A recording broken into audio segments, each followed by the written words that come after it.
നമസ്കാരം.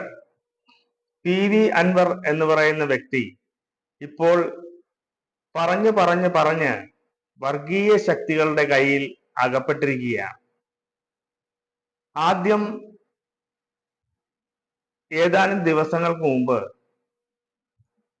ഈ ഗവൺമെന്റിനെതിരായിട്ടും അതുപോലെ തന്നെ ഗവൺമെന്റിലുള്ള ആഭ്യന്തര വകുപ്പിന്റെ കീഴിൽ പ്രവർത്തിക്കുന്ന പോലീസുകാർക്കെതിരായിട്ടും വലിയ ആരോപണങ്ങളാണ് പി അൻവർ ഉന്നയിച്ചത്.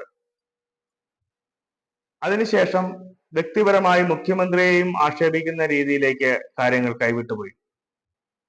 ഏറ്റവും അവസാനം മുഖ്യമന്ത്രിയെ തന്നെ രൂക്ഷമായി ആക്രമിക്കുന്ന നിലയിലേക്ക് പി അൻവർ മാറുകയാണ്. വർഗീയ ശക്തികളുടെ കളിത്തോഴനായി ഇപ്പോൾ മാറിയിരിക്കുകയാണ്. സമ്മേളനങ്ങൾ വിളിച്ച സ്ഥലത്തെല്ലാം ഇടതുപക്ഷത്തിന്റെ ഒരു പാർട്ടി മെമ്പറോ, പ്രത്യേകിച്ച് CPM-ന്റെ പാർട്ടി മെമ്പർമാരോ ഡിവൈഎഫ്ഐയുടെ പ്രവർത്തകർ അവിടെ പോയിട്ടില്ല. മുൻപെങ്കോ പാർട്ടിയിലുണ്ടായിരുന്ന ഒന്നോ രണ്ടോ LC മെമ്പർമാരും അതുപോലെ തന്നെ പാർട്ടിയുമായി യാതൊരു ബന്ധവുമില്ലാത്ത ആൾക്കാരും ആണ് അവിടെ ആ സമ്മേളനത്തിൽ പോയത്.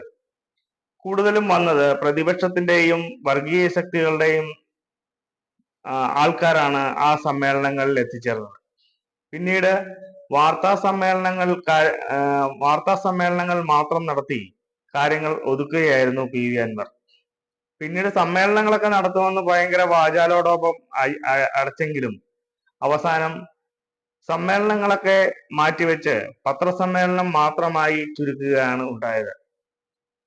ഏറ്റവും അവസാനം പി അൻവർ ഒരു നിലപാടുമില്ലാത്ത ഒരു അവസ്ഥയിലേക്ക് കാര്യങ്ങൾ എത്തിയിരിക്കുകയാണ്. മുഖ്യധാരാ മാധ്യമങ്ങൾ ഇപ്പോൾ അൻവറിനെ ചുമന്നുകൊണ്ട് നടക്കുകയാണ്. ഏറ്റവും അവസാനം KT ജലീലിനെ അൻവറിന്റെ പാളയത്തിലേക്ക് എത്തിക്കാൻ വളരെ വലിയ ശ്രമങ്ങൾ നടന്നു. ഒടുവിൽ KT ജലീൽ തന്നെ പത്രസമ്മേളനം വിളിച്ച് കാര്യങ്ങൾ വിശദമായി പത്രമാധ്യമങ്ങൾക്ക് മുമ്പിൽ വിശദീകരിക്കേണ്ടായി. KT ജലീൽ പറഞ്ഞ കാര്യങ്ങളെ കുറിച്ച് നമുക്കൊന്ന് കേട്ടു നോക്കാം. രാഷ്ട്രീയ നിലപാടുകൾ നമ്മൾ മാറ്റണമെങ്കിൽ വ്യക്തമായിട്ടുള്ള കാരണങ്ങൾ ഉരുത്തിരിഞ്ഞു വരണം. അത്തരമൊരു കാരണം ഇടതുപക്ഷ മുന്നണിയെ സംബന്ധിച്ചിടത്തോളം ഇപ്പോൾ നിലനിൽക്കുന്നില്ല. നമ്മളുടെ രാജ്യത്ത് BJP വളരെ ശക്തിപ്പെട്ടു വരികയാണ്. BJPക്കെതിരായി ശക്തമായ നിലപാട് സ്വീകരിക്കുന്നതിൽ മുന്നിൽ നിൽക്കുന്നയാളാണ് കേരളത്തിന്റെ മുഖ്യമന്ത്രി ശ്രീ പിണറായി വിജയൻ. ആ പിണറായി വിജയനെ സംഘിയാക്കുവാൻ വേണ്ടി എല്ലാ മതവിഭാഗങ്ങളിലെയും തീവ്ര സ്വഭാവമുള്ളവർ ഇന്ന് ഒരുമിച്ച് നിന്നുകൊണ്ടിരിക്കുകയാണ്. അവരൊരുമിച്ച് പ്രചണ്ഡമായ പ്രചാരവേലകൾ നടത്തിക്കൊണ്ടിരിക്കുകയാണ്. കമ്മ്യൂണിസ്റ്റ് പാർട്ടികളെ, ഇടതുപക്ഷത്തെ BJP ഏജന്റുമാരാക്കിയാൽ അല്ലെങ്കിൽ BJP അനുകൂലികളാക്കി സമൂഹ മധ്യത്തിൽ താറടിച്ചു കാണിക്കാൻ വേണ്ടി ശ്രമിച്ചാൽ പിന്നെ ആരെയാണ് ഇവര് ഫാഷിസ്റ്റ് വിരുദ്ധർ എന്നുള്ള ലേബലിൽ നിർത്തുക? വേറെ ഏത് പാർട്ടിയെ, ഏത് നേതാവിനെയാണ് നിർത്താൻ വേണ്ടി കഴിയുക?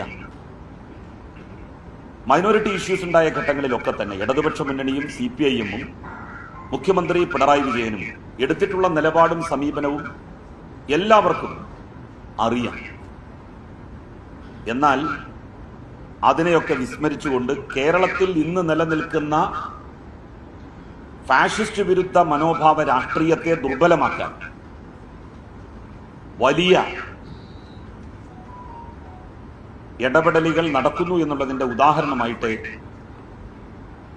CPIM-നെ RSS-ന് അനുകൂലമായിട്ട് നിൽക്കുന്ന അല്ലെങ്കിൽ നിലപാട് സ്വീകരിക്കുന്ന പാർട്ടിയായി പറയുന്ന സമീപനത്തെ കാണാൻ വേണ്ടി കഴിയൂ. RSS-നെതിരായി ശക്തമായ നിലപാട് സ്വീകരിച്ച് വന്നിട്ടുള്ള കേരളത്തിന്റെ മുഖ്യമന്ത്രിയെ സംഘി ചാപ്പകുത്തുവാനുള്ള ശ്രമങ്ങളെ വിലയിരുത്തുവാൻ വേണ്ടി കഴിയുകയുള്ളൂ. ഒരു സാധാരണക്കാരൻ എന്നുള്ള നിലയിൽ, പൊതുപ്രവർത്തനം നടത്തുന്ന വ്യക്തി എന്നുള്ള നിലയിൽ എനിക്ക് വ്യക്തമാക്കാനുള്ളത് CPIM-നോടും ഇടതുപക്ഷ ജനാധിപത്യ മുന്നണിയോടും ഒരു കാരണവശാലും നന്ദികേട് കാണിക്കുന്ന പ്രശ്നമില്ല.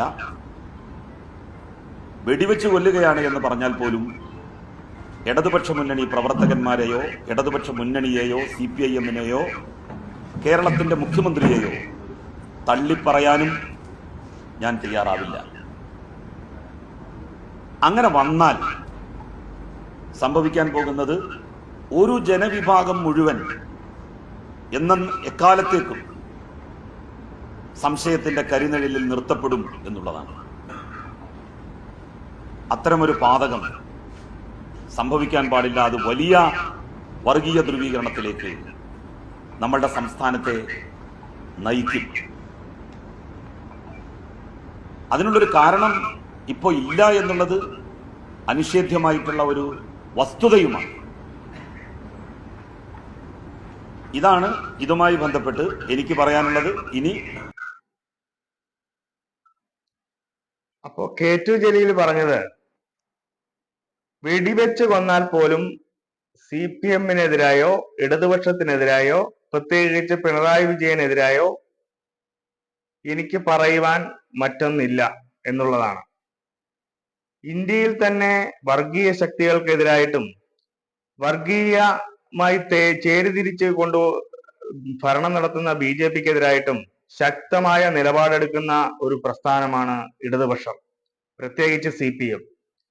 അതിൽ മുഖ്യമന്ത്രി എന്ന് പറയുന്ന പിണറായി വിജയൻ എടുക്കുന്ന ഇടതുപക്ഷത്തിന്റെ റോൾ വളരെ വലുതാണ് എന്ന് തിരിച്ചറിവാണ് KT ജലീൽ എന്ന് പറയുന്ന മതേതരവാദിയായിട്ടുള്ള ഇടതുപക്ഷത്തിന്റെ MLA സ്വീകരിച്ചിരിക്കുന്നത്. അതേപോലെ സ്വീകരിക്കാൻ PV അൻവറിന് കഴിഞ്ഞില്ല.